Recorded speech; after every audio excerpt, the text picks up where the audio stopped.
Graça e paz a todos. Mais um vídeo das nossas videoaulas abordando o tema da leitura e compreensão das Escrituras, né? Acredito que todos vocês já viram o primeiro vídeo, onde a gente conversou sobre alguns princípios, algumas dicas práticas de como ter uma leitura bíblica mais proveitosa. No vídeo de hoje, nós vamos abordar um método para compreender a Bíblia, que eu estou chamando aqui de método devocional, ok? Bem, sobre essa questão de compreender a Bíblia, as Escrituras, a gente está falando de interpretação, né? Que é essa busca do leitor por entender o sentido do texto, ok?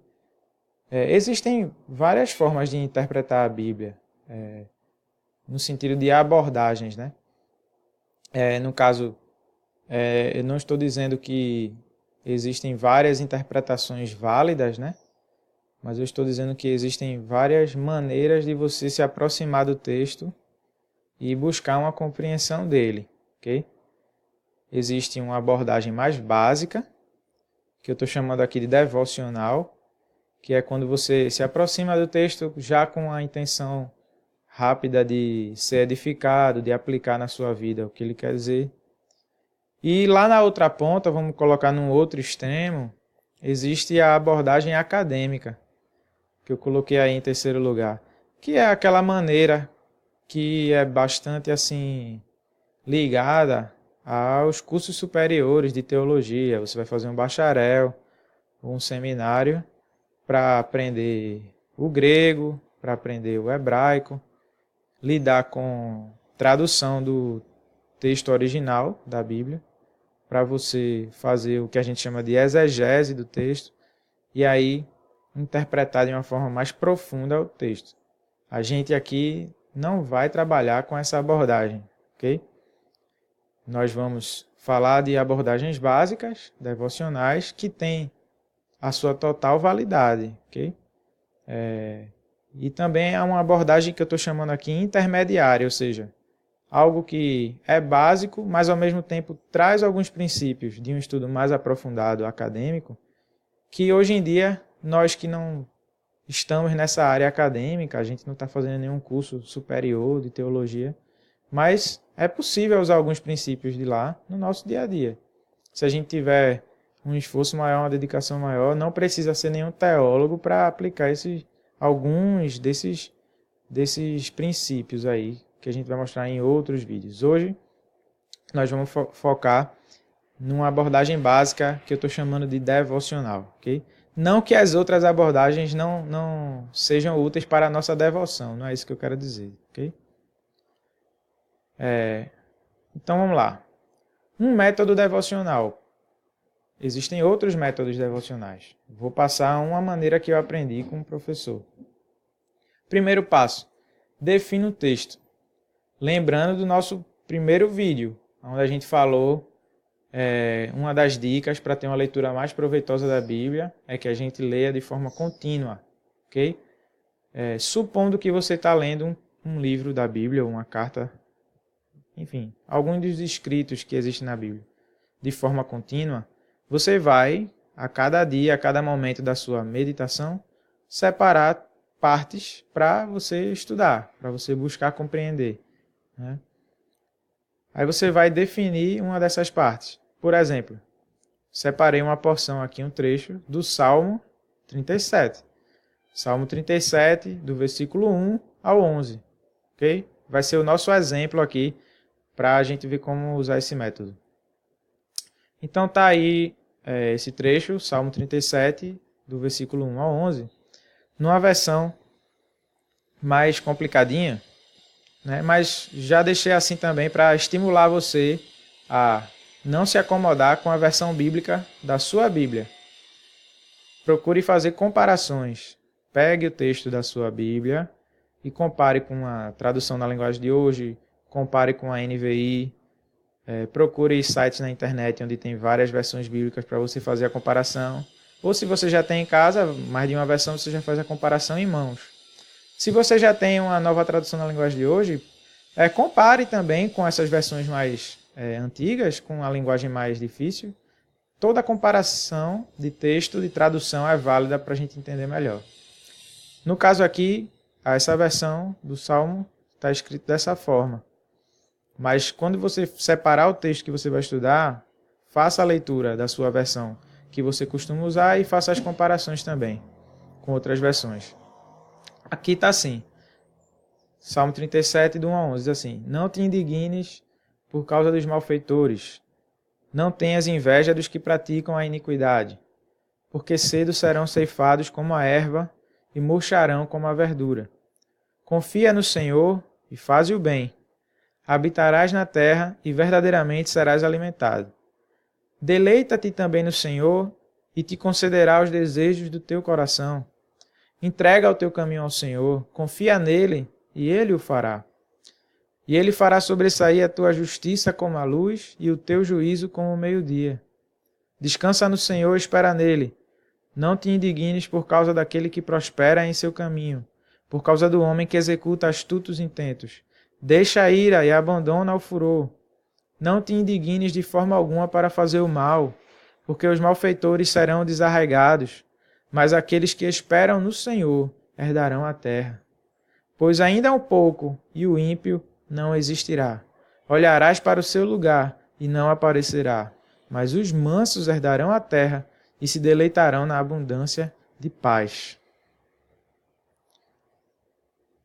Segundo passo. O primeiro passo é ler, observando aquele princípio do vídeo 1, fazendo comparações de versões. Segundo passo, analise o texto a partir dos seguintes pontos. Aí você tem aí, ponto A, caráter de Deus. Segundo ponto, mandamentos. Terceiro ponto, promessas. Quarto ponto, condições.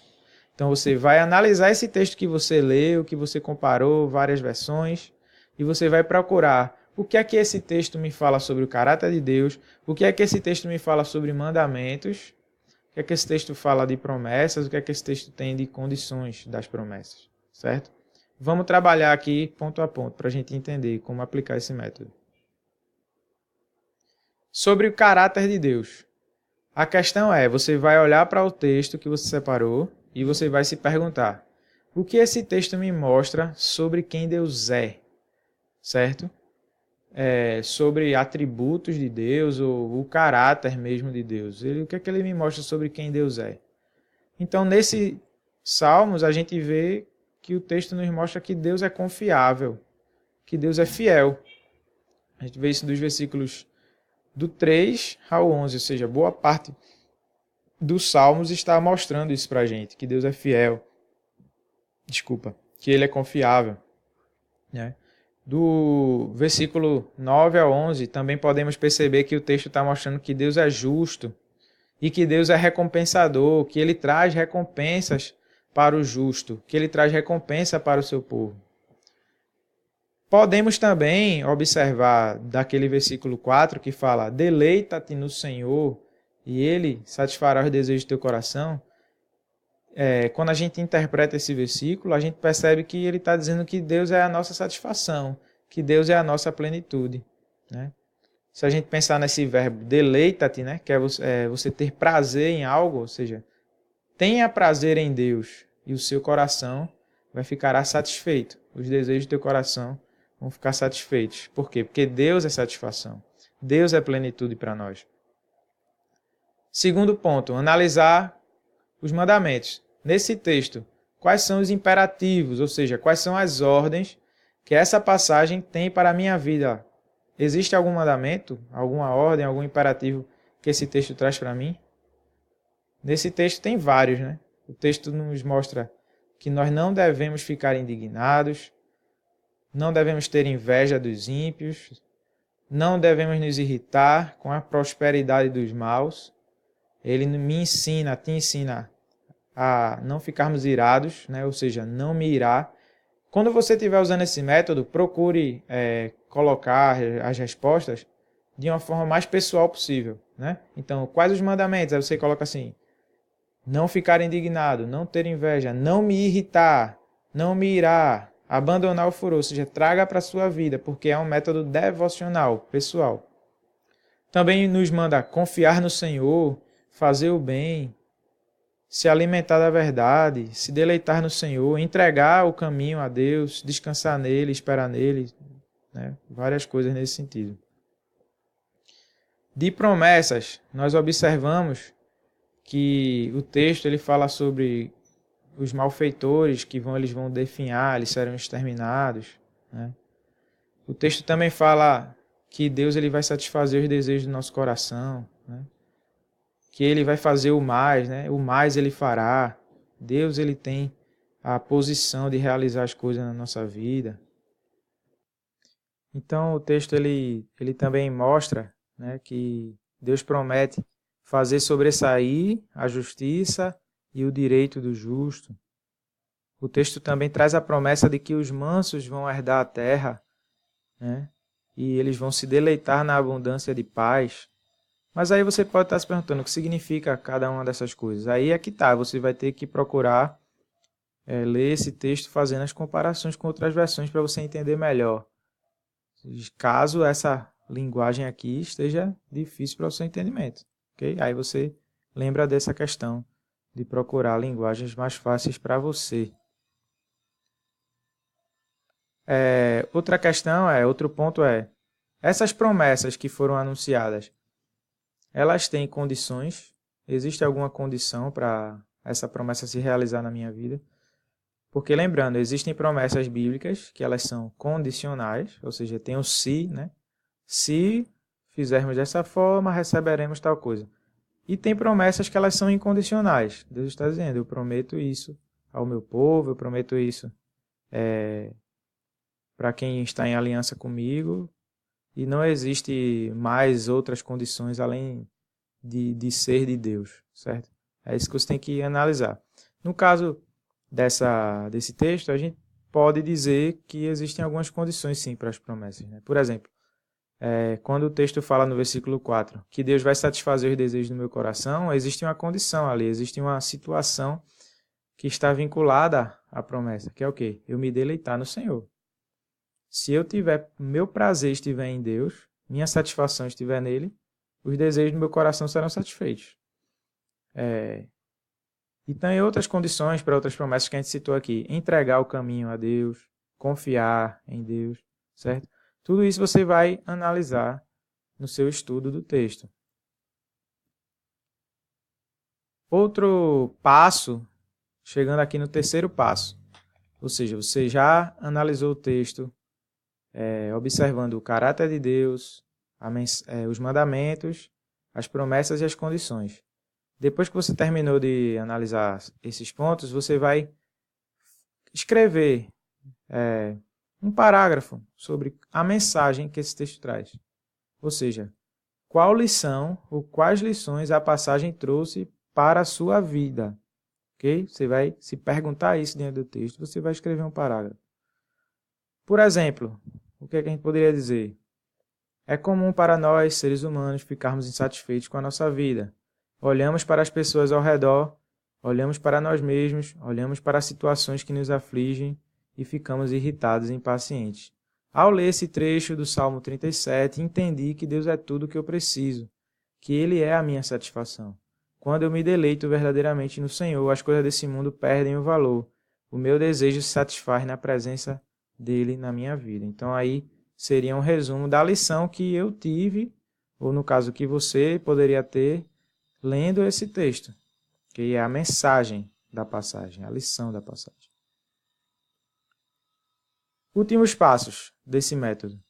Faça uma oração sobre o que você aprendeu e assuma um compromisso, uma postura diante da lição, para que isso não fique só na sua mente, para que isso produza vida na sua caminhada, ok? Aqui vocês podem pausar o vídeo e avaliar cada ponto do método devocional, cada item, texto principal, Salmo 37, aí texto auxiliar, ou seja, outro texto que aborde um tema semelhante, por exemplo, Salmo 73. A lição principal é resumir a mensagem em uma frase, em um título. O Senhor é a verdadeira satisfação dos seus. Você pausa aí o vídeo e vê melhor cada item que você vai preencher, ok? Até o próximo vídeo, até a próxima videoaula. Fiquem com Deus. Grande abraço.